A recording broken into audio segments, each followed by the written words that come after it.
Hi everyone, Agustin here of Wigs Philippines, Agustin. So, before we start anything, I'd like to explain and inform you guys that marami pong gumagamit ng Wigs Philippines. Pero if you're a truly fan and alam nyo, and you've been following me with my wig creations, I've been here in this industry for almost a decade and I've been using Wigs Philippines. It's just that marami nang gumamit ng Wigs Philippines. But just always remember this face. My name is Agustin and I'm a wig maker based here in Caloocan City in the Philippines. Alright, so simulan natin by providing you another wig demo of this, another fully customized 100% human hair wig for one of our clients who is based in the Middle East. So tara, pakita ko sa inyo how this one looks like.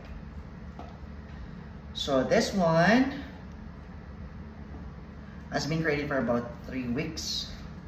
So the cap construction is close wefted, and here I'll show you.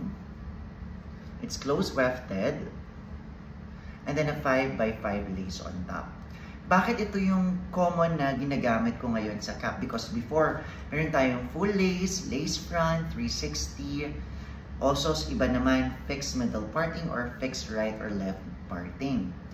The reason why dito ako nag-stick ngayon, for again, almost a decade of experience in creating wigs, ito yung pinaka-okay, especially for those Filipinos na, alam mo yun, everyday naliligo, alam mo yung lifestyle ng isang Pilipino.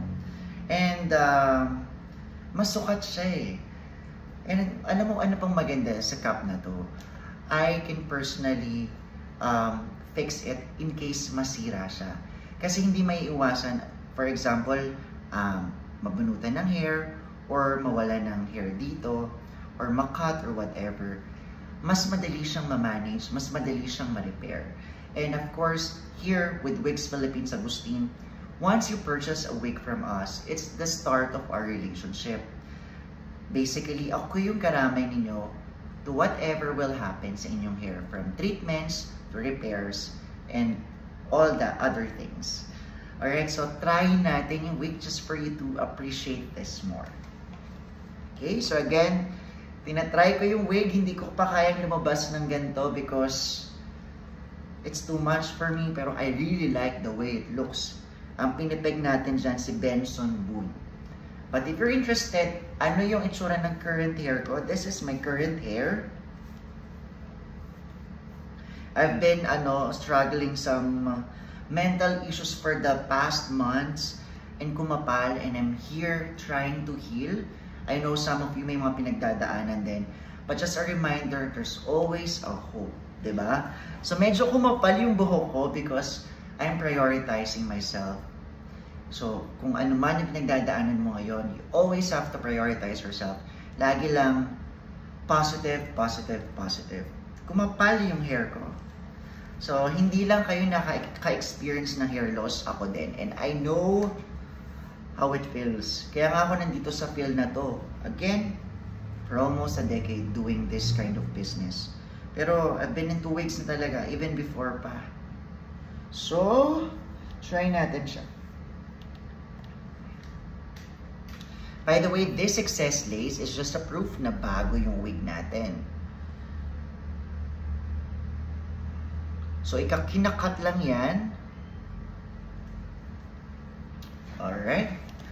So, ito ha, pakita natin. So, ayan. So, mas maganda talaga if ever wala kayong suot na wig cap. Kasi ayan, nakikita yung gap ng skin ko in wig cap, which is that. Pero okay lang din naman. It's not gonna show up naman ng sobra. So, wala tayong ginawang parting dito. This one is a free parting. So, binrush up ko siya nung patuyo siya. And this is what it looks like. Alam mo yung pogi lang, yung mid-length lang yung hair. Diba? It looks so nice. Para siyang ano eh. Ayan o. Diba? It looks so good. And then, kailangan mo lang i-ano yung mga hair dito para just for it to look more natural. Diba? It looks so nice. And at the back, I'll show you the back. Ikot lang tayo.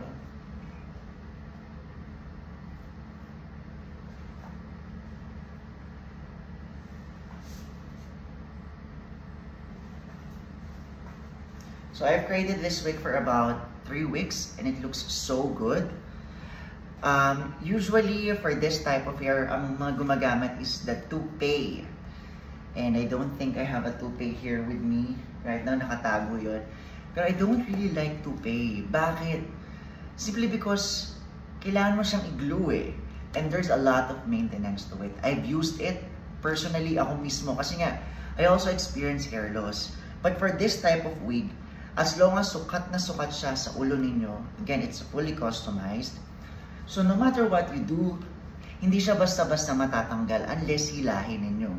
So ayan, meron lang tayong excess lace, but once you cut the excess lace, it's good to go. Imagine, oh, it looks very nice. Diba, ang pogi na lang talaga. Like I'm telling you, this one is the most easiest wig for any men out there. Yung on the go, especially for a Filipino lifestyle, no, ligo talaga. And if ever gusto nyo matulog, kasi gusto natin magtipid na aircon. Let's say for example, ang mahal na electric bill natin ngayon dito sa Philippines, di ba? So, magpatay kayo ng aircon, yun nga lang medyo minute, pero you can take off your wig. But what if yung wig mo nakakabit lang, yung nakaglue? Ang init. You need to maintain na lagi ka nasa aircon para hindi ka pagpawisan. And before, na-try ko rin sa toupee, since I do work out a lot, minsan yung glue, talagang hindi tumatagal sa akin, saglit lang because of the glue. But for this type of cap, you can just wear it, go to the gym, go to your work, and you're good. And hindi yan basta-basta matatanggal. Pero pag hinila, syempre, matatanggal siya. But again, it is fully fitted, para kang nakabonet na talagang sure na nandyan siya. So it's very nice. So if you're interested in getting this type of hair, just do message us here at Wigs Philippines. You can check our Instagram, Facebook. I'll just put the link on the description box below. And just set an appointment with us here sa Wigs Philippines, Agustin. Currently, I am based in Barangay 177 in Caloocan City. I just moved into this new studio. And yeah, you're gonna be welcome here. And let's talk. And we can discuss whether you want something longer or you want something na mas manipis yung buhok. Because anything that you want, it's possible. Kasi hands-on ako mismo yung gumagawa ng wigs. So, mas madedeliver natin. And if ever merong mga problems na dumating, let's say for example, on the day of pick-up, and merong mga something na, oh, masyadong makapal dito, ganito, right away, as long as personally nyo ipipick up yung wig, maayos natin. Kasi ang pinaka-major concerns talaga is the fitting. Yan ang pag hindi ka komportable sa fit, the wig won't work. But the hair quality, our hair quality is top-notch. Maasahan mo yan, after washing, ganito pa rin siya kaganda. Compared to other shops, ayoko na manira, but they just source their wigs. So, this one, I create all of these wigs here sa ating studio here at Caloocan City. Again, my name is Agustin. Thank you so much for watching. And yeah, see you soon. Bye!